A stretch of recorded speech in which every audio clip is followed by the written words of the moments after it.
So current electricity का ये 4th lecture है। पहले 3 लेक्चर्स में हमने current, charge, potential difference, electric potential and उसके बाद हमने ओम्स लॉ, इन सब से डील किया है।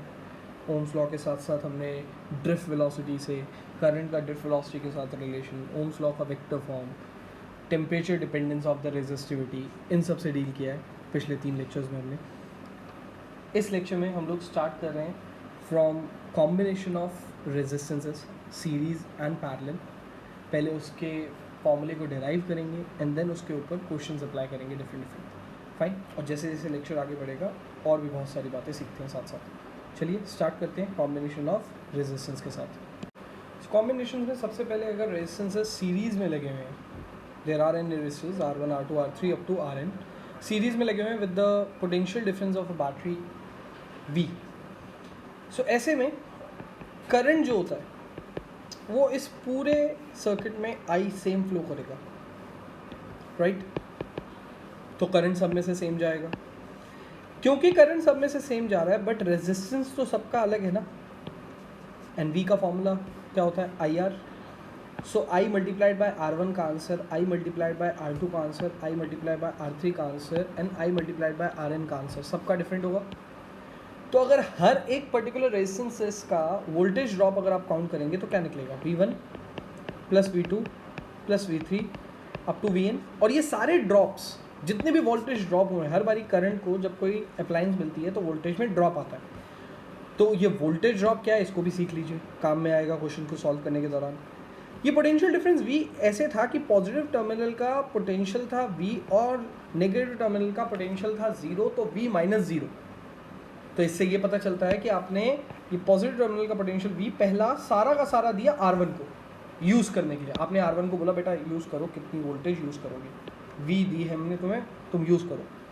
R1 ने कहा यार मेरी क्षमता तो I इंटू R1 की यूज़ करने की है, बस एक काम करता हूँ I इंटू R1 की यूज़ कर लेता हूँ और बाकी ड्रॉप में शो कर देता हूँ। ठीक है, तो ये ड्रॉप करके V1 कर दिया। सेकेंड से पूछा कि अब तुम्हें V1 मिली है, तुम कितना यूज़ करोगे? सेकेंड ने बोला मैं I इंटू R2 यूज़ करूँगा। और I इंटू R2 में जितना भी पोटेंशियल डिफरेंस, जितना भी वोल्टेज यूज़ करूँगा V1 में से I इंटू R2 माइनस कर दो, उतना ड्रॉप आगे शो कर देते हैं V2 के नाम से। सो V तो V था ही बट V1 कितना था? V1 था V minus I into R1। V1 ये अगर था तो V2 कितना था? V2 कहता है कि मैं तो आया हूँ V1 में से भी ड्रॉप होके, कितना? I into R2। अब V2 मिला है R3 को, तो R3 जो ड्रॉप करके V3 देगा यहाँ पर, वो कितना होगा?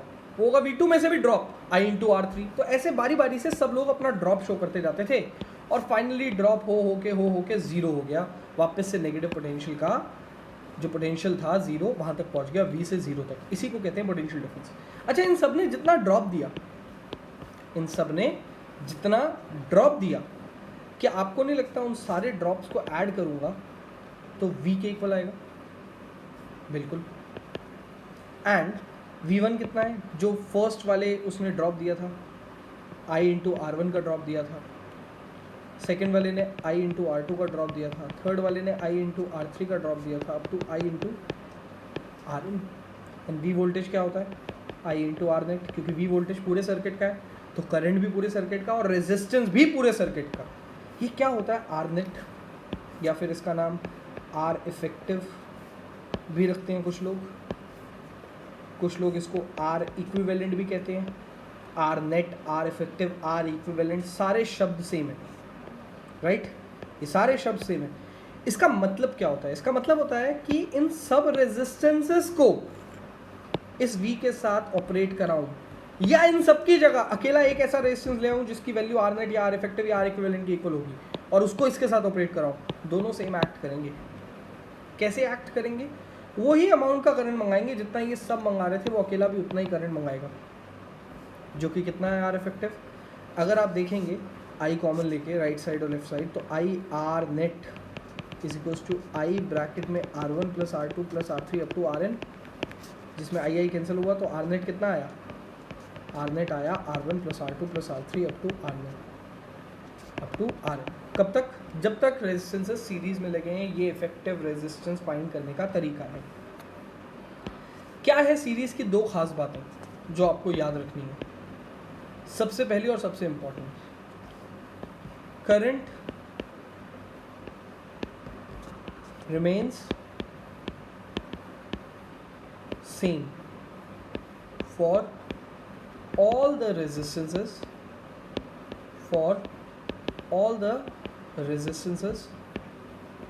which are connected in series,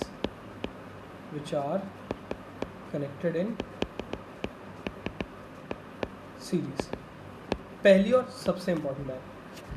दूसरी बात जो आपको याद रखनी है, आर इफेक्टिव या फिर आर इक्विवेलेंट या फिर R net is always greater than greatest resistance use.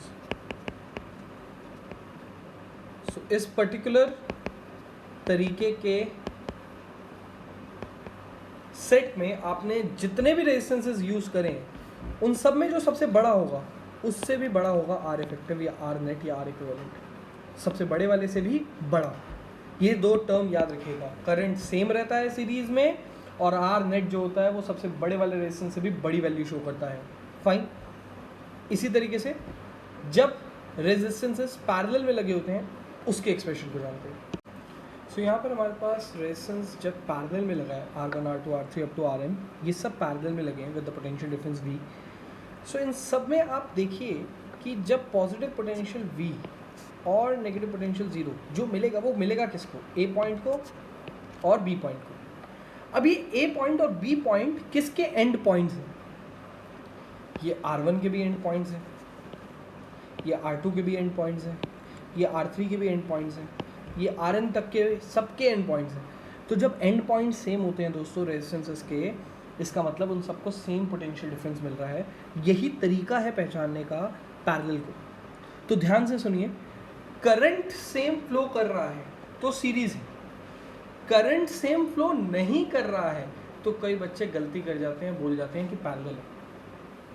अब मैं रिपीट करता हूँ सही स्टेटमेंट, करंट सेम फ्लो कर रहा है तो सीरीज है, बट करंट सेम फ्लो नहीं कर रहा है तो पैरेलल होने के चांसेस हैं। पैरेलल होने के चांसेस हैं, मैंने ये नहीं कहा पैरेलल है, बट करंट सेम फ्लो नहीं कर रहा है, पैरेलल होने के चांसेस हैं। तो कैसे पता चलेगा कि वो चांसेस 100% है या नहीं है? By looking forward towards the end points of the resistance. आप रेजिस्टेंसेस के एंड पॉइंट्स को देखिए, अगर एंड पॉइंट्स आपको सेम दिखते हैं तो पोटेंशियल डिफरेंस सेम होगा, और पोटेंशियल डिफरेंस सेम होने का मतलब होता है पैरेलल। करंट डिफरेंट होने का मतलब पैरेलल नहीं होता है। करंट डिफरेंट होने से पैरेलल के चांसेस बढ़ जाते हैं, लेकिन पोटेंशियल डिफरेंस सेम होने का जो प्रोसीजर है ये आपको पूरी तरीके से श्योर करवा देगा कि वो पैरेलल है या नहीं है।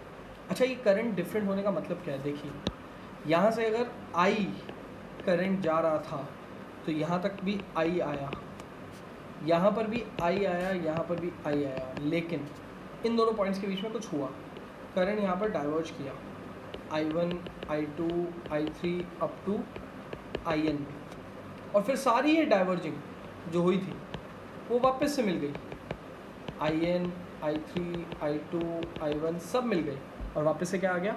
I। सो पहले डाइवर्ज करता है A पॉइंट पे और B पॉइंट पे सबमर्ज होता है। I निकला था, I वापस आया, लेकिन बीच में करंट सब में अलग अलग फ्लो किया, राइट।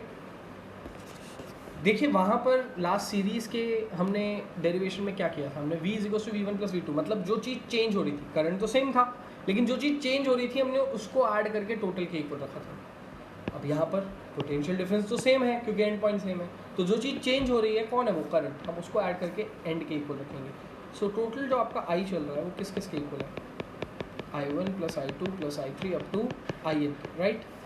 तो जैसे वहाँ पर हमने V को लिखा था IR बाय ओम्स लॉ, वैसे ही बाय ओम्स लॉ मैं आपसे पूछता हूँ आप I को क्या लिखेंगे? I = V/R। लेफ्ट साइड में जो I है वो पूरे सर्किट का है, तो वोल्टेज भी पूरे सर्किट का होगा, डिवाइडेड बाय रेजिस्टेंस भी पूरे सर्किट का होगा, R इफेक्टिव, राइट।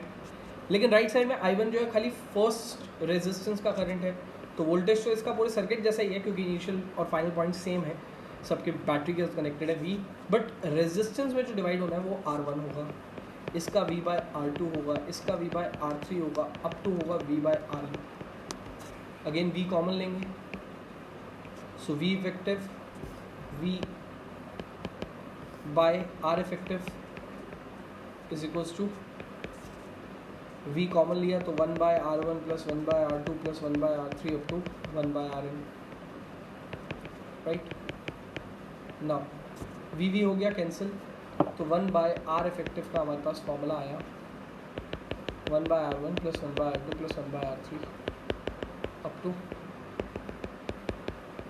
1/RN। ये आपका फाइनल फॉर्मूला है। एक गलती जो मैक्सिमम टाइम बच्चे कर देते हैं, मैं आपको अभी से ही आगाह कर देता हूँ कि ये गलती आपको नहीं करनी। जब पैरेलल में रेजिस्टेंसेस लगे होते हैं और उसके नेट रेजिस्टेंस आप निकालते हैं तो आप 1/रेसिप्रोकल करके ऐड कर देते हैं और जो आंसर आता है और गलती से वही आंसर बता देते हैं कि यही आंसर है पैरेलल का। गलती क्यों है ये? क्योंकि इन्वर्स करके ऐड करने तक बात खत्म नहीं हो जाती। इन्वर्स करके ऐड करने से आप 1/R इफेक्टिव तक पहुँचे हैं, R इफेक्टिव तक नहीं। तो फाइनल आंसर निकालने के बाद आपको एक बार रेसिप्रोकल करना ज़रूरी है। फाइनल आंसर निकालने के बाद रेसिप्रोकल करना ना भूलें। ये मैक्सिमम तौर पे, अधिकतर तौर पे बच्चे गलती कर देते हैं। तो इन्वर्स करके ऐड करके फाइनली जब आंसर आ जाए तो R इफेक्टिव निकालने के लिए उसको रिवर्स इन्वर्स करना ना भूलें। फाइन, इसके भी वो 2 क्रूशियल पॉइंट याद कर लेते हैं। सबसे पहला, वोल्टेज इज सेम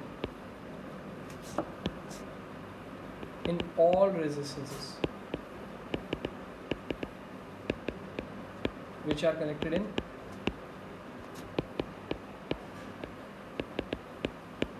पैरेलल। तो वोल्टेज जो है वो सेम है सारे रेजिस्टेंसेस में जो पैरेलल कनेक्टेड है। एंड दूसरी इंपॉर्टेंट बात, R effective will be smaller, R effective will be even smaller than smallest resistance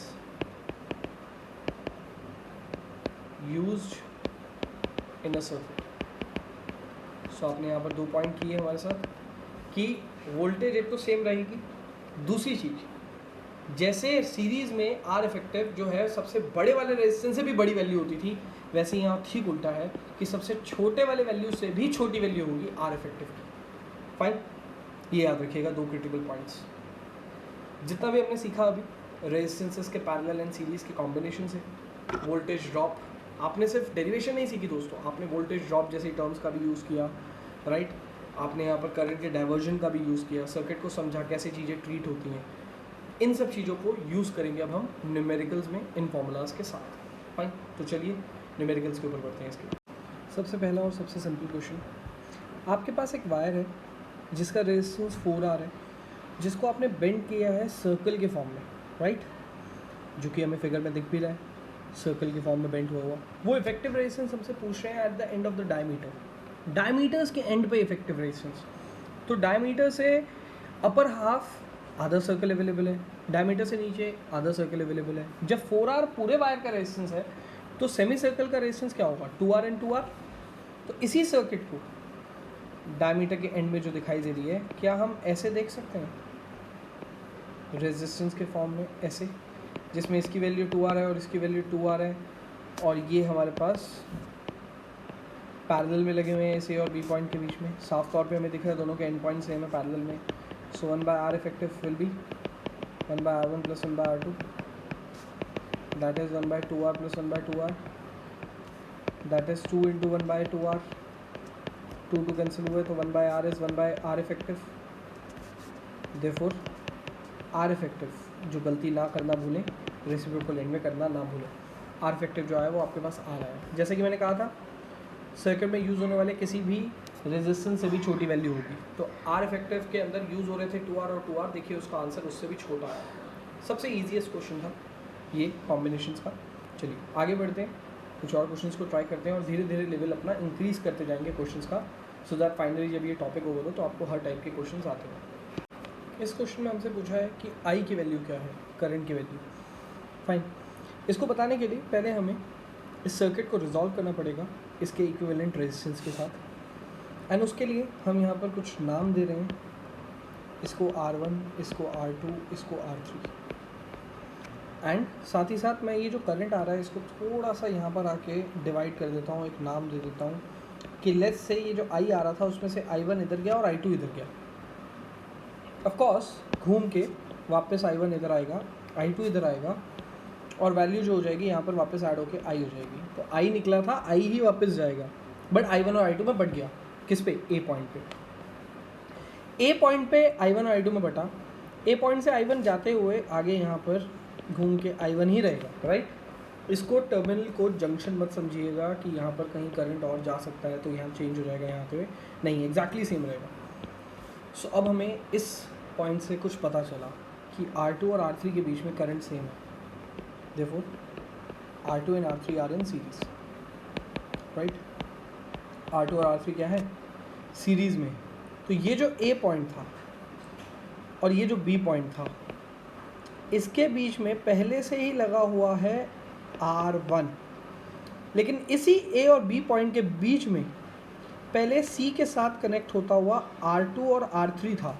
अब उस R2 और R3 की जगह आ जाएगा R4, क्योंकि R2 R3 सीरीज़ में है, और R4 की वैल्यू होगी R2 + R3 which is 30 + 30 that is 60। ये 60 ओम R4 की वैल्यू है दोस्तों। ये पोटेंशियल डिफरेंस अभी भी वैसे का वैसा ही है, 2 वोल्ट इधर, ये A और B पॉइंट वैसे ही हैं, करंट वही I आ रहा है, यहाँ पर वही I1 जा रहा है, यहाँ वही I2 जा रहा है, बस फ़र्क क्या है? R2 और R3 को हमने रिजॉल्व करके सर्किट को रीड्रॉ कर दिया, राइट, सिंप्लीफाई सर्किट बना दी। अब बताइए, I1 और I2 तो अभी भी चेंज हो रहे हैं, लेकिन करंट के चेंज होने का मतलब क्या पैरेलल के होने के चांसेस नहीं बढ़ जाते? बिल्कुल बढ़ जाते हैं, लेकिन कैसे देखते हैं हम कि वो पैरेलल है या नहीं है? अगर इस R1 और R4 का इनिशियल और फाइनल पॉइंट सेम है तो ये पैरेलल है। R1 का इनिशियल और फाइनल कौन है? A और B पॉइंट। R4 का भी इनिशियल और फाइनल पॉइंट कौन है? A और B point. Therefore R1 and R4 are in parallel. और अब जब इसको सॉल्व करेंगे तो क्या आ जाएगा हमारे पास? सर्किट उसी 2 पॉइंट्स A और B पॉइंट जिसके बीच में अभी अभी हमें R1 और R4 दिख रहे थे, अब हमें उन दोनों की जगह क्या दिख रहा है? R net, final resistance. अभी भी करंट I जनरेट हो रहा है इस 2 वोल्ट बैटरी से। अभी R नेट की वैल्यू क्या है? 1/R net is equals to 1/R1 + 1/R4, क्योंकि R1 और R4 पैरेलल में है, वही दे रहे हैं हमारे को R net. 1/R1 is 1/30, 1/R4 is 1/60। LCM लेके हम सॉल्व करेंगे, सो ये आ जाएगा हमारे पास 2 + 1 3, 3/60। 1/R नेट हमारे पास आ गया 3/60। अगर 1/R नेट 3/60 है तो R नेट कितना है? रेसिप्रोकल करना पड़ेगा, भूलना नहीं रेसिप्रोकल करने के लिए। 60/3 which is 20 ohm, which is 20 ohm. R net पता चल गया। ओम्स लॉ कहता है V = IR होता है। सो अगर V = IR नेट है, क्योंकि अभी I जो है वो R नेट में जा रहा है, तो करंट कितना जाएगा ये बताएगा V/R net. Therefore I = 2/20 that is 0.1 ampere, क्योंकि 2/20 होता है हमारे पास 1/10 दैट इज़ 0.1 एम्पेयर। ये करंट ट्रैवल कर रहा है। इस क्वेश्चन में हमसे यही पूछा था। फाइन, अगला क्वेश्चन की तरफ बढ़ते हैं। इस क्वेश्चन में हमसे कह रहा है कि 2 सिनेरियोज़ हैं हमारे पास। एक बारी पहले सिनेरियो में दोनों रेजिस्टेंसेस सीरीज़ में लगे हैं और दूसरे सिनेरियो में दोनों रेजिस्टेंसेस पैरेलल में लगे हैं। फाइन, जब सीरीज़ में लगे हैं तो करंट 0.5 एम्पेयर भेजा और पोटेंशियल डिफरेंस आया हमारे पास, वोल्टेज आया 12.5 वोल्ट। और जब पैरेलल में लगा तो 1.5 एम्पेयर के करंट के साथ 6 वोल्ट का पोटेंशियल डिफरेंस शो करने लगा, राइट। दोनों सिनेरियोज़ को फर्स्ट एंड सेकंड को देखते हैं। सो लेट 2 रेजिस्टेंसेस बी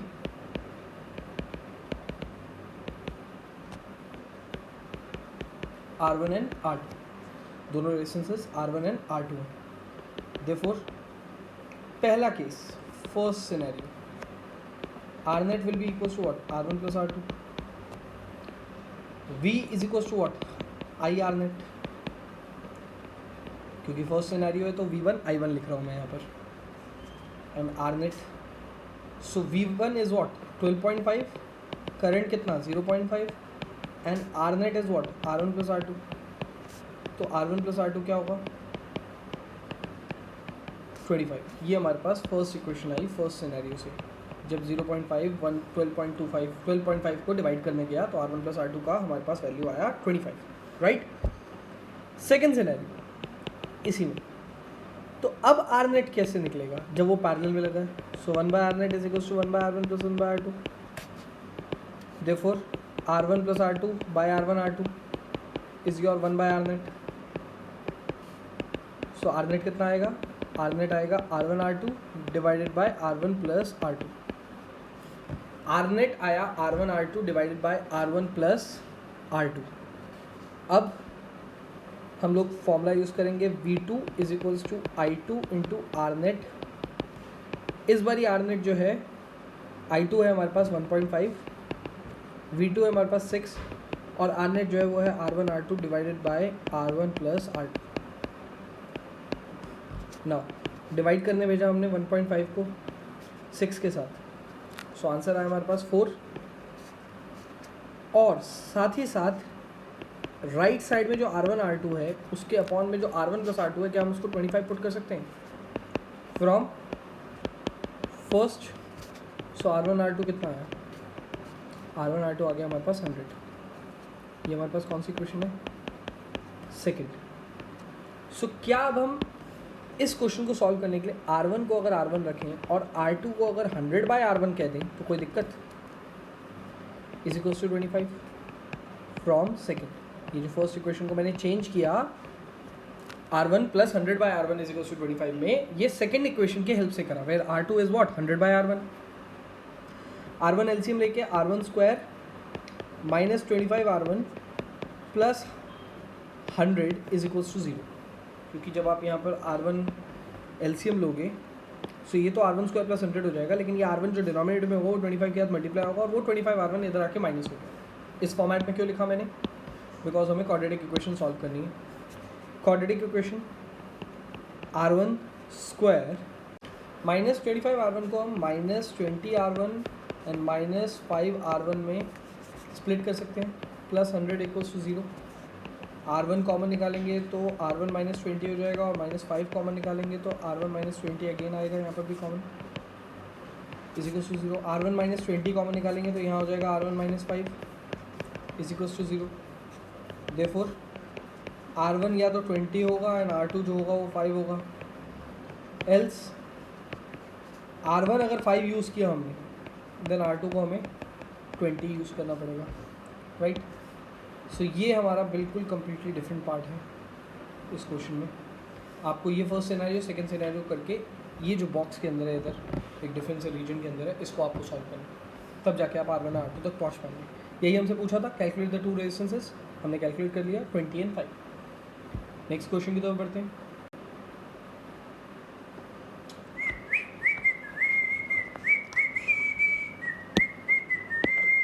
सो इस क्वेश्चन में हमें बोला गया है कि हमें A एंड B पॉइंट के बीच में इक्विवेलेंट रेजिस्टेंस निकालना है, राइट। तो जल्दी से देखते हैं जो जो चीज़ें मुझे दिख रही हैं क्या वो आपको भी दिख रही हैं। अगर A एंड B के बीच में निकालना है तो क्यों ना हम यहाँ से सॉल्व करना शुरू करें, इस चीज़ को सीरीज़ में, फिर इसको पैरेलल में, फिर सीरीज़, फिर पैरेलल, फिर सीरीज़, फिर पैरेलल, फिर सीरीज़, फिर पैरेलल फाइनली, राइट। ये सीरीज़ में है, इसमें कोई शक नहीं है। तो जल्दी से इस पर्टिकुलर सर्किट को रिजॉल्व कर लेते हैं।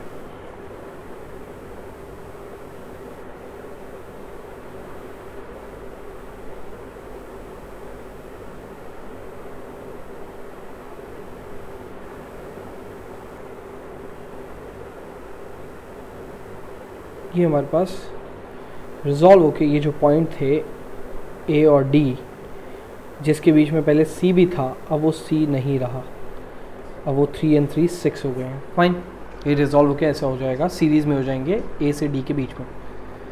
दोबारा से अब आप A और B के लिए रिजॉल्व करेंगे, सो 6 और 6 फाइनली हो जाएगा A और D के बीच में 3, क्योंकि 1/6 प्लस 1/6, क्योंकि ये पैरेलल में होगा। ये A और D पॉइंट सेम है तो 6 and 6 किस में होगा? पैरेलल में। पैरेलल में होने से 1/6 प्लस 1/6 2/6 विच इज़ 1/3 रेसिप्रोकल करके 3। तो जो A और D के बीच में पहले 2 6 थे वो अब सिर्फ एक 3 रह गया, एंड साथ में D के साथ E जा रहा था, यहाँ भी ये 6 था, यहाँ भी ये 3 था, यहाँ भी ये 3 था, यहाँ भी ये 6 था एंड ये भी 3 था, राइट। अब फिर दोबारा आप 3 और 3 को सॉल्व करेंगे, राइट। 3 और 3 को फिर सॉल्व करेंगे, फिर 6 आएगा, फिर 6 को करेंगे तो 3 आ जाएगा, फिर 3 और 3 को सॉल्व करेंगे 6 आएगा, फिर उस 6 को 6 के साथ सॉल्व करेंगे तो 3 आ जाएगा, तो फिर 3 और 3 को सॉल्व करके 6 आ जाएगा। सो फाइनली मैं आप क्यों ना स्टेप आपका शॉर्टन कर दूं और जहां तक आपको पहुंचना है वहां तक पहुंचा दूं, ए और बी पॉइंट, जिसमें बार बार मैं देख रहा हूँ कि पहले 3 और 3 सॉल्व हुए 6 हुआ, फिर 6 और 6 सॉल्व हुए वापस से 3 हो गया, अब फिर 3 और 3 सॉल्व होने हैं फिर 6 होना है, फिर ऐसे ही करते करते आप सीधा यहाँ तक पहुँच जाएंगे कि यहाँ पर है 3 एंड यहाँ पर है 6। फाइनली आप यहाँ तक पहुँच जाएंगे। सो 1/r क्या होगा आपका 1/3 + 1/6 जो कि पैरेलल में है, 6 2 + 1 3/6। So 1/r is half, therefore r is 2. So जो इक्विवेलेंट रेजिस्टेंस हमें निकालना था between 2 points A and B वो हमारा आया है 2 ओम। फाइन, ये क्वेश्चन था। अगले क्वेश्चन की तरफ बढ़ते हैं। सो इस क्वेश्चन में आपसे पूछा है एमीटर की रीडिंग, और एमीटर की रीडिंग बताने के लिए ये जो कॉम्प्लेक्स सर्किट आपको दिखाई दे रहा है पहले इसको सॉल्व करके इक्विवेलेंट में लाना पड़ेगा और फिर पोटेंशियल डिफरेंस के साथ डील करके रेजिस्टेंस को हमें करंट पता लगाना होगा, वही होगी एमीटर की रीडिंग। और इसको सॉल्व करने के लिए कुछ कुछ चीज़ें जो हमने सीखी थी ड्यूरिंग डेरिवेशन उनको थोड़ा रिकॉल करते हैं। सो ये V जो वोल्टेज हमें मिला है वो यहाँ पर 10 वोल्ट, क्या वो 10 वोल्ट इन दोनों पॉइंट्स को मिल रहा है? डेफिनेटली यही है वो दोनों पॉइंट्स A एंड B जिसके अक्रॉस 10 वोल्ट पोटेंशियल डिफरेंस है। और अगर ये 10 वोल्ट पोटेंशियल डिफरेंस के लिए A को कोई पोटेंशियल मिल रहा होगा तो क्या आप बोलते हैं कि अगर इसको 1 पोटेंशियल मिल रहा है तो सीधा 1 इसके पास और सीधा 1 इसके पास जाएगा, क्योंकि जैसे इसका पोटेंशियल सीधा इसको मिला, क्यों मिला इसको इसका पोटेंशियल? क्योंकि बीच में कोई अप्लायंस नहीं थी तो कोई ड्रॉप नहीं आ सकता, तो जो भी इस पॉजिटिव पोटेंशियल का पोटेंशियल होगा वो सीधा इस A पॉइंट को मिलेगा। वैसे ही इस A पॉइंट को जो पोटेंशियल मिला वो सीधा इसको और इसको मिल सकता है, क्योंकि बीच में कोई क्या नहीं है, अप्लायंस नहीं है, और जब अप्लायंस नहीं होगी तो कोई ड्रॉप नहीं होगा, तो 1 अगर इसको मिला है इस पॉजिटिव पोटेंशियल से तो ये 1 यहाँ पर चला जाएगा, राइट। ओके, अब ये 1 कितने लोगों से डील कर रहा है? इसका ये 1 डील कर रहा है 5 और 10 से, इसका भी ये 1 डील कर रहा है 5 और 10 से। तो जब सेम पोटेंशियल सेम रेजिस्टेंस से डील कर रही हैं तो ड्रॉप भी क्या आएगा? सेम। ड्रॉप भी क्या आएगा? सेम। तो मैं कहता हूं यहां पर आया 2 तो यहाँ पर भी ड्रॉप आएगा 2, क्योंकि 1 अगर 5 से होते हुए गुजर रहा है, ऊपर अगर 2 ड्रॉप दे रहा है तो यहाँ नीचे भी 2 देगा, और यहाँ 1 अगर ड्रॉप दे रहा है 10 के बाद 3 तो ये वाला 1 भी देगा 3। तो देखिए ये 1 पोटेंशियल कैसे मिला? पॉजिटिव पोटेंशियल से। ये 1 सीधा आगे यहीं पर सीधा सीधा कैसे चला गया? सेम वैल्यू, क्योंकि बीच में कोई अप्लायंस नहीं था तो कोई ड्रॉप नहीं था। अब इस 1 को आगे अप्लायंस मिलने लगे अपने रास्ते में, इसको भी मिला 5, इसको भी मिला 10, इसको भी मिला 5 और इसको भी मिला 10, तो ड्रॉप भी क्या शो करेगा? सेम। तो 1 ने अपना ड्रॉप क्या शो करा? 2, तो इस 1 ने भी 5 के अक्रॉस अपना ड्रॉप क्या शो कर दिया? 2। इस 1 को जब 10 मिला तो इसने ड्रॉप करा शो 3, इस 1 ने भी 10 से ड्रॉप कर दिया 3। अब ये जो 2 है, क्या वो 2 सीधा सीधा इसको मिल सकता है? B को, क्योंकि इस दौरान मुझे कोई अप्लायंस ही नहीं दिख रही है तो कोई ड्रॉप ही नहीं होगा। 2 इसको मिला, वो सीधा 2 इसके पास चला जाएगा, ठीक है। अब इस सर्किट को मैं मोल्ड करता हूं आपके लिए। सो ये सर्किट हमें दिखेगी कैसे? हमारे पास होगा एक 1 पॉइंट, एक 2 पॉइंट, एक 3 पॉइंट। हमारे पास टोटल कितने पॉइंट हैं? 3, 1 2 एंड 3। सो 1 का 2 से लिंक डायरेक्ट कोई है? डेफिनेटली है 1 का 2 से लिंक डायरेक्ट 5 ओम, और यही लिंक नीचे भी है, राइट। कितना? 5 ओम। 1 से 3 के लिंक में कितने रेजिस्टेंसेस हैं? 2, एक इस तरफ से 10 और एक इस तरफ से 10, दो तरफ से 10 आ रहे थे ना।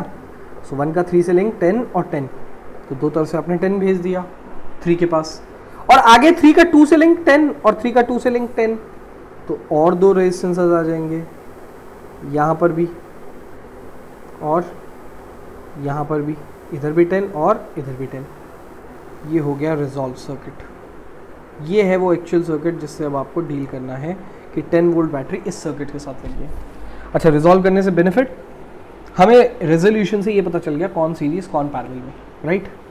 तो अब देखिए, आप बोलेंगे कि 1/10 एंड 1/10 कर लेते हैं, क्योंकि ये जो 10 है वो पैरेलल में है, ये भी 10 पैरेलल में है, तो कितना हो जाएगा ये 1 लेट्स से ये 1 2 3 4 5 एंड 6 वैल्यूज़ है, तो इसको नाम देते हैं 1/R7 का।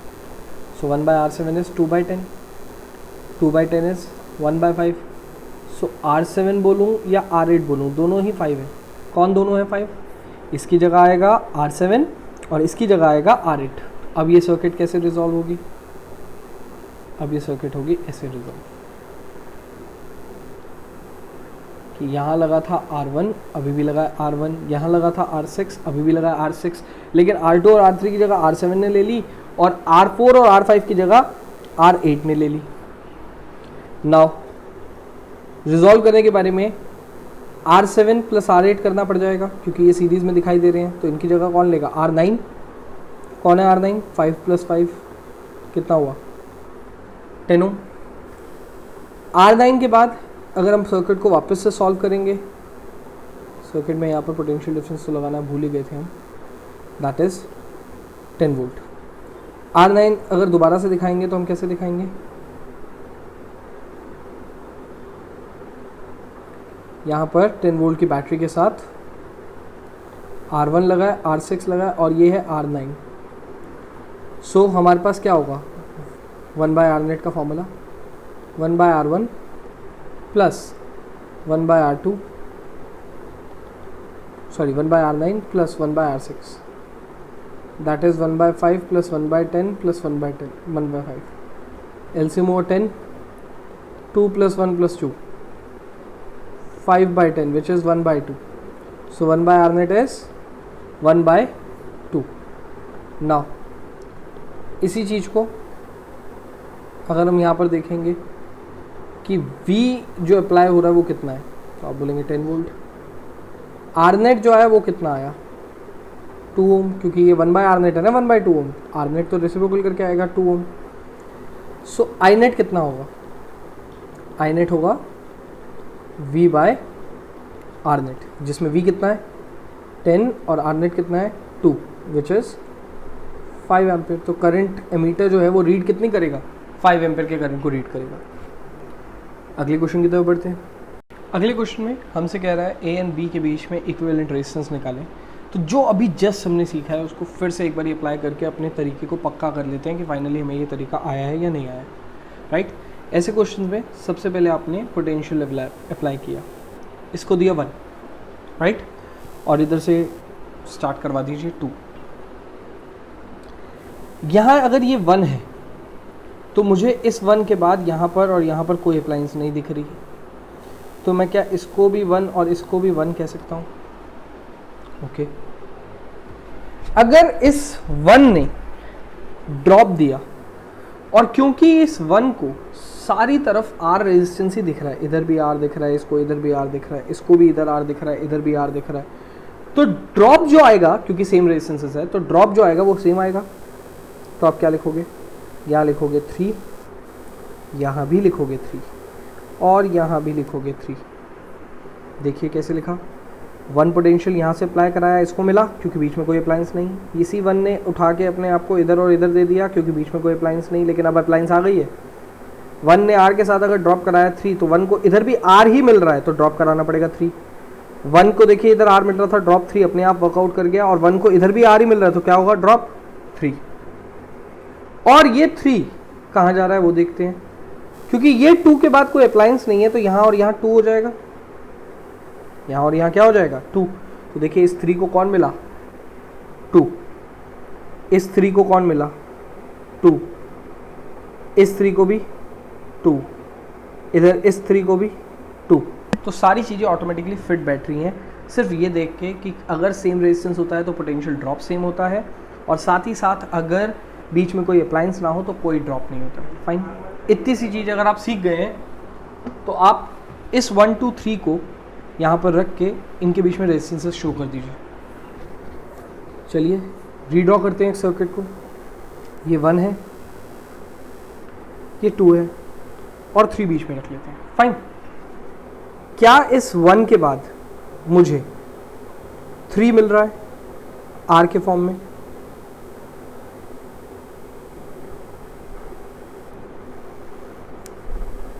क्या उसके बाद भी 3 आर के फॉर्म में 2 के पास ले जा रहा है?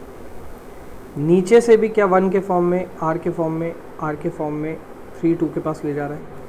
अच्छा, ये भी और 3 थे ना, बट मैं इस 3 और 3 को यहाँ जो लिखा है वो आपके सामने ही मिटा देता हूँ, क्योंकि यहाँ इस 3 और 3 के बीच में जब कोई चीज़ कनेक्टेड थी तो वो कौन थी? देखिए, इस 3 और 3 के बीच में आर कनेक्टेड था, तो यहाँ और यहाँ आप आर कनेक्ट करने वाले थे। इस 3 और 3 के बीच में कौन कनेक्टेड था? आर कनेक्टेड था, तो यहाँ पर भी आप आर कनेक्ट करते। लेकिन एक बात बताइए, जब पोटेंशियल दोनों पॉइंट्स का सेम है और बीच में कोई रेजिस्टेंस है तो पोटेंशियल जो होगा, पोटेंशियल डिफरेंस वोल्टेज, वो कितना होगा? 0। और पोटेंशियल डिफरेंस 0 होने का मतलब, वोल्टेज 0 होने का मतलब इस पार्ट पे कोई करंट नहीं जाएगा। इस दोनों पॉइंट्स का भी पोटेंशियल सेम है, पोटेंशियल डिफरेंस 0 है, वोल्टेज 0 है, तो दैट मीन्स इस पार्ट पे भी कोई करंट नहीं जाएगा। तो जिस पार्ट में कोई करंट ही नहीं जाता है वो इक्विवेलेंट रेजिस्टेंस में रोल ही नहीं प्ले करता है। इस 1 और 3 में करंट जाएगा, इस 1 और 3 में करंट जाएगा, तो इस 1 और 3 को 2 आर से जोड़ते हैं पैरेलली, राइट? और इस 3 और 2 में भी आर, 3 और 2 में भी आर, तो इस 3 और 2 को भी जोड़ते हैं 2 आर से। कैसे? पैरेलली। तो ये है वो R R R R. In fact अगर आप चाहते हैं तो मैं आपके लिए नंबर मेंशन कर देता हूँ कि मैं किस पर्टिकुलर आर को मान रहा हूँ। ये 1 है, ये 1 है, ये 2 है, ये 3 है, ये 4 है, ये 5 है मेरे लिए। और 1 2 3 4 में थोड़ी कन्फ्यूजन हो जाएगी कि आप ये कन्फ्यूज हो जाएंगे कि वो पोटेंशियल था या वोल्टेज। तो 1 2 3 जैसे नंबर वोल्टेज के रहने देते हैं, इसको ABCD लिख लेते हैं। A B C D E F G H I J, right? So अब मैं बोल रहा हूँ ये हैं A और B, ये हैं I और J। दिख रहे हैं आपको I और J? 1 से 3 का कनेक्शन, 3 से 2 का कनेक्शन, राइट? ये है D और F, और ये हैं E और G। कौन अवेलेबल नहीं है यहाँ पर? C और H अवेलेबल नहीं है। अगर आप ध्यान से देखेंगे तो C और H को यहाँ होना चाहिए था, लेकिन ये अवेलेबल नहीं है क्योंकि उनके पोटेंशियल डिफरेंस क्या है? 0। वोल्टेज क्या है? 0। नाउ इस सर्किट को अगर आप सॉल्व करेंगे तो देखते हैं कैसे सॉल्व करेंगे हम लोग। R R यहीं रहेगा, जो R और R पैरेलल में गए थे वो R/2 इधर और वो R/2 इधर। नीचे इनफैक्ट नीचे जो R + R थे वो हो गए 2R। यहाँ पर भी जो R और R थे वो हमारे लिए क्या हो गए? 2R। तो यहाँ पर भी 2R लिख देते हैं, यहाँ पर भी 2R, और ये R/2 तो मैंने इस चीज़ को सॉल्व किया है R + R 2R के फॉर्म में, इस चीज़ को सॉल्व किया R + R 2R के फॉर्म में। यहाँ पर R और R का पैरेलल में R/2 सॉल्व करके इसको अब सॉल्व करने वाले हैं हम लोग। सो ये था हमारे पास A पॉइंट, ये था हमारे पास B पॉइंट, इसके यहाँ पर लगा है 2R, यहाँ पर भी लगा है 2R, और बीचों बीच लगा है R। 2R and R। Net resistance आएगा पैरेलल में सॉल्व होके। सो आप देख रहे हैं हमें सर्किट दी थी ऐसे, ये फर्स्ट सर्किट थी हमारी क्वेश्चन की, ये सेकेंड सर्किट हमने खुद बनाई रिजॉल्व करके, ये थर्ड सर्किट उसको और रिजॉल्व करा, ये फोर्थ सर्किट उसको और रिजॉल्व करा, तब जाके फाइनली आर नेट निकलता है दोस्तों। 1/r net is 1/2r plus 1/r plus 1/2r। 2r LCM 1 plus 2 plus 1 4/2r is your 1/r net। सो हमारे पास r net कितना आएगा फाइनली? r net होगा हमारे पास r/2। रेसिप्रोकल करना पड़ेगा ना हमें। सो 2r/4 करूँगा तो 2 4 को काटेगा 2 पे, दैट इज r/2। ये फाइनल हमारा इक्विवेलेंट रेजिस्टेंस है इस सर्किट का। अगर ये पोटेंशियल्स देना और पोटेंशियल ड्रॉप शो करना ये सीख गए आप, तो जितनी भी कॉम्प्लेक्स सर्किट हो आप बहुत इजीली उसको रिजॉल्व कर सकते हैं। फाइन, अगले क्वेश्चन पे चलते हैं। सो चंद आखिरी 2-3 क्वेश्चंस करते हैं इक्विवेलेंट रेजिस्टेंस के, ताकि हमारा ये टॉपिक बिल्कुल पक्का हो जाए एंड उसके बाद इस लेक्चर को एंड करेंगे विद योर होमवर्क। फाइन, सो इस क्वेश्चन में हमें ए एंड बी के बीच में इक्विवेलेंट रेजिस्टेंस निकालना है। इस क्वेश्चन में सॉल्व करने के लिए अगर आपने सोचा ऐसा कि आप पॉइंट्स दे के सॉल्व कर पाएंगे तो थोड़ा मुश्किल हो जाएगा सॉल्व करना। फाइन, क्योंकि इससे पहले ही आपने ऐसा ही कुछ फिगर का एक क्वेश्चन करा है, लेकिन वो इससे कम्प्लीटली डिफरेंट है, कम्प्लीटली डिफरेंट। ठीक है, तो इस क्वेश्चन को हम उससे सॉल्व नहीं करेंगे, बल्कि इस क्वेश्चन को हम बीच में से स्लाइस की तरह काट देंगे। राइट, तो सर्किट क्या बनती है स्लाइस की तरह काटने पे दिखाता हूँ मैं आपको। नाउ ये है ए पॉइंट, ये है आर, ये है आर, ये इधर आर, ये इस तरफ आर, ये इस तरफ आर, ये इस तरफ कुछ है, इधर इतना सा कुछ है, जो कि जुड़ रहा है एक अपने ही हूब मिरर इमेज से। राइट, मिरर इमेज, ऐसी मिरर इमेज जो उसकी रिमेनिंग हाफ है, ये है उसकी रिमेनिंग हाफ।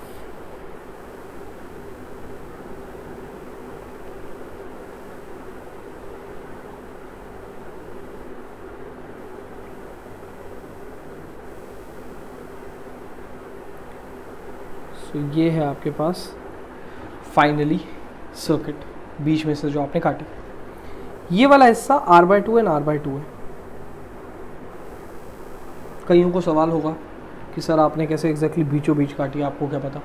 एक्चुअली यार देख, सर्किट में ऐसा शो होता है, बट क्या होता है कि ये पूरी की वैल्यू ही R है, तो बीच में से काट दो कहीं से भी, तो ये पूरे में R/2 इधर उधर हो जाता है। ठीक है, ये रेजिस्टेंस सिर्फ इतना ही पार्ट शो किया जाता है, बट इन दोनों पॉइंट्स को मैं मानता हूँ इनके बीच में R है पूरा रेजिस्टेंस, तो बीच में से काटूंगा एग्जैक्टली बीचों बीच, तो वो R/2 अपने आप बढ़ जाएगा ना। ये तो समझ आ गया कि लेफ्ट को सॉल्व कर दो और राइट के साथ ऐड कर दो, सीरीज में है क्योंकि राइट सीरीज, तो क्यों ना ट्वाइस ही करते हैं, सीधा काम हो जाएगा। बट इसको भी सॉल्व करना थोड़ा सा समय लगेगा, इसको भी सॉल्व करने में। तो किसी एक रेजिस्टेंस को मैं सॉल्व कर रहा हूँ, किसी एक चीज़ को, क्योंकि राइट और लेफ्ट, ये वाला पार्ट और ये वाला पार्ट, दोनों की ही सेम वैल्यू है, तो ऐड होगी डायरेक्टली। राइट, तो मैं एक चीज़ को सॉल्व कर रहा हूँ, सो मैं इसको सॉल्व करता हूँ। लेट्स से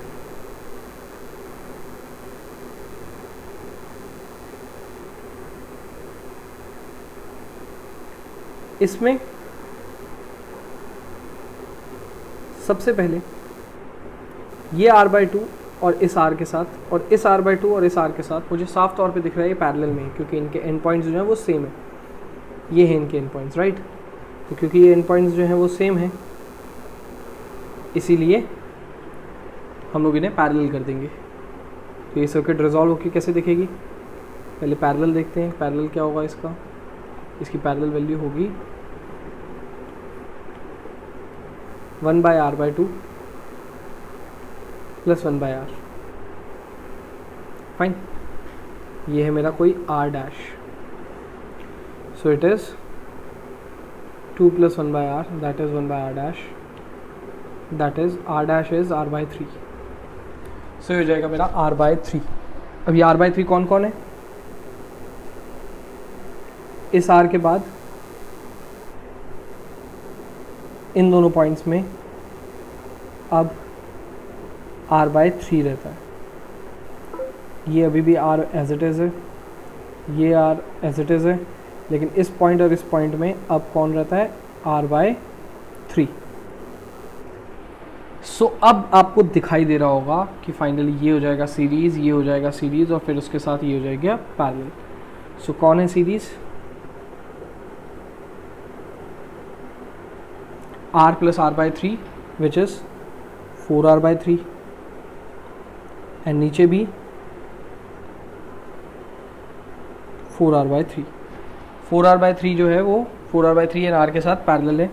देयरफॉर अब हम लिखेंगे 3/4R, that is 1 by R net dash, R net नहीं बोला मैंने, 1 बाय आर नेट डैश बोला है, क्योंकि अभी आर नेट निकालने के लिए हमें कुछ और भी करना है, हमें इन दोनों सर्किट्स के रेजिस्टेंसेस को ऐड करना है, तो टाइम लगेगा उसमें। पहले हम 1 बाय आर नेट डैश निकाल रहे हैं, which is 3 by 4 R plus 1 by R plus 3 by 4 R, क्योंकि रेसिप्रोकल करके ऐड करना है। 4 आर एलसीएम होगा, तो 3 plus 4 plus 3 that is 10 by 4 R. So R net dash कितना होगा हमारा 0.4 आर, क्योंकि 4 आर बाई 10 होगा तो वो 0.4 आर हो जाएगा। अच्छा, आर नेट कैसे निकालेंगे, twice of R net dash. क्यों twice of R net dash, क्योंकि ये है आर नेट डैश और ये भी है आर नेट डैश, और ये दोनों क्योंकि मुझे सीरीज़ में दिख रहे हैं इसलिए ट्वाइस हो जाएगा ना, ऐड होके डायरेक्टली, तो क्या हो जाएगा ये 0.8 आर, 0.8 आर। ये हमारा फाइनल आंसर है इस कॉम्प्लेक्स सर्किट का। तो आपने दो तरीके से ऐसी सर्किट्स करी हैं, दोनों को ध्यान से देख लीजिएगा इसी वीडियो में, वीडियो दोबारा रिपीट करके देख लीजिएगा, दोनों को करने का तरीका अलग है बिल्कुल। सो ये आपका क्वेश्चन था बहुत ज़्यादा कॉम्प्लेक्स, तो ऐसे ही एक और कॉम्प्लेक्स क्वेश्चंस को करते हैं, एक दो कॉम्प्लेक्स क्वेश्चंस को और करते हैं ताकि ये चीज़ें और पक्की हो जाए। सो यहाँ पर आपके पास 3 सर्किट्स हैं, तीनों में एक ही सवाल कि ए और बी के बीच में क्या रेजिस्टेंस होगा। फाइन, ए और बी के बीच में हमारे पास इक्विवेलेंट रेजिस्टेंस क्या होगा। तो चलिए सबसे पहली सर्किट पहले उठाता हूँ मैं। यहाँ पर ये है ए जिसको मैंने पोटेंशियल दिया है 1, मैं साथ साथ रिजॉल्व भी कर रहा हूँ, और इसके साथ जो रेजिस्टेंस जुड़ा है आर उसके साथ ड्रॉप हो जाएगा वो 2। फाइन, ए पॉइंट जिसको आपने 1 पोटेंशियल दिया था ड्रॉप होके वो हो गया 2। देन इस 2 से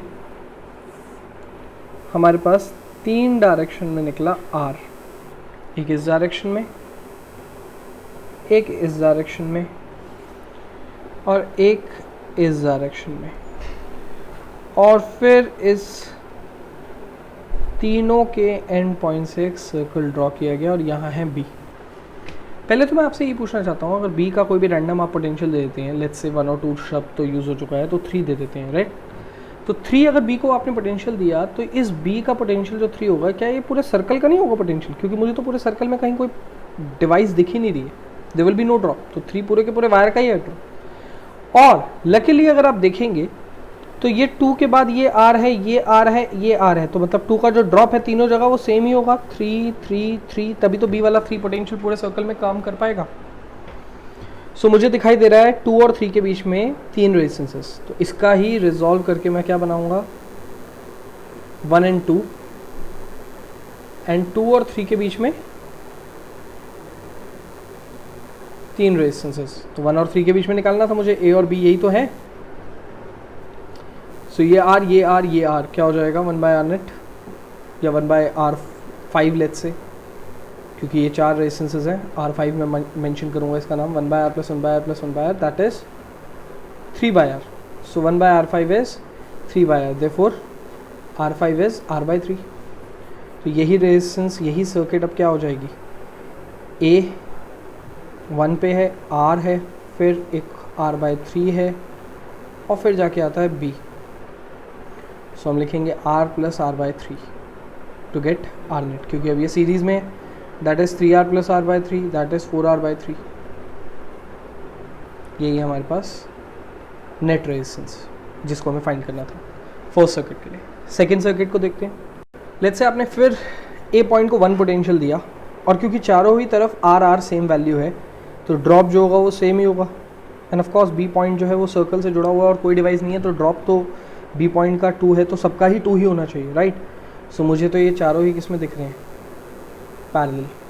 किस में, पैरेलल, क्योंकि सबके एंड पॉइंट्स का जो पोटेंशियल्स हैं, या यूँ कहूँ सबका पोटेंशियल डिफरेंस जो है वो V है, that is R R R R। So 1 by R net is 4 times of 1 by R, therefore R net जो होगा वो क्या होगा हमारे पास R बाय 4। ये हमारा सेकेंड सर्किट के लिए आंसर है। लास्ट सर्किट को देखते हैं। ये हमारे पास A एंड B पॉइंट, अगर ये R, ये R, ये R, ये R, अगर A पॉइंट को आपने पोटेंशियल 1 दिया तो ये दोनों R जो हैं वो इधर और इधर 2 पोटेंशियल ड्रॉप दे देंगे, 1 पोटेंशियल अगर दिया तो ड्रॉप होके वो 2 हो जाएगा, और सेम वैल्यू है रेजिस्टेंस की तो यहाँ पर भी 2 हो जाएगा। और 2 के बाद ये अगर सेम रेजिस्टेंसेस हैं तो 3 दे देंगे ड्रॉप करके, राइट। 2 से ये R 3 दे देगा, 2 से ये R 3 दे देगा। तो ये तो समझ में आ गया कि इसका कोई यूज़ नहीं है। क्यों नहीं है कोई यूज़ इसका? क्योंकि ये दोनों ही इनके एंड पॉइंट्स 2 और 2 के बीच में है। दैट मीन्स पोटेंशियल डिफरेंस या वोल्टेज जिसे भी आप नाम दो 0 है, और जब 0 होता है किसी 2 पॉइंट्स के बीच में पोटेंशियल डिफरेंस, तो वहाँ पर कोई करंट फ्लो नहीं करता, और जब कोई करंट फ्लो नहीं करता है तो उसका नेट रेजिस्टेंस में कोई रोल नहीं होता है। तो ये सर्किट मुझे बड़ी सिंपल दिखाई दे रही है। अब ऊपर एक R है, एक और R है, नीचे की तरफ आके भी एक R है, एक और R है, बीच में जो भी था वो गायब हो गया, राइट। तो हमें सॉल्व करना है 2R के लिए और 2R के लिए पैरेलल लेवल पे। तो 1/R नेट जो होगा वो क्या होगा? Twice of 1/2R। Therefore R net is R। R net क्या है हमारा? R। ये फाइनल क्वेश्चन था आपका। आपके पास असाइनमेंट में पेज नंबर 26 से लेकर पेज नंबर 42 तक होमवर्क है। सारे SP and PFP सारे क्वेश्चंस नेट रेजिस्टेंस या ओम्स लॉ को पुट करके करंट फाइंड आउट करने जैसे क्वेश्चंस हैं। बेसिकली इनका मोटिव तो नेट रेजिस्टेंस फाइंड आउट करवाना है आपसे। तो इन सारे क्वेश्चंस को आप अटेम्प्ट करेंगे तो आप नेट रेजिस्टेंस या इक्विवेलेंट रेजिस्टेंस या पैरेलल सीरीज़ की कॉम्बिनेशन से पूरी तरह वाकिफ़ हो जाएंगे। फाइन, इस लेक्चर का यही मोटिव था। नेक्स्ट लेक्चर से हम लोग EMF, टर्मिनल पोटेंशियल और उनके रिलेशंस, या फिर सेल्स पैरेलल या सीरीज़ में लगते हैं तो क्या मिलता है हमें सेल को पैरेलल या सीरीज़ में लगवा के, उस टॉपिक को सीखना है। इस टॉपिक में इतना ही। Thank you for the class.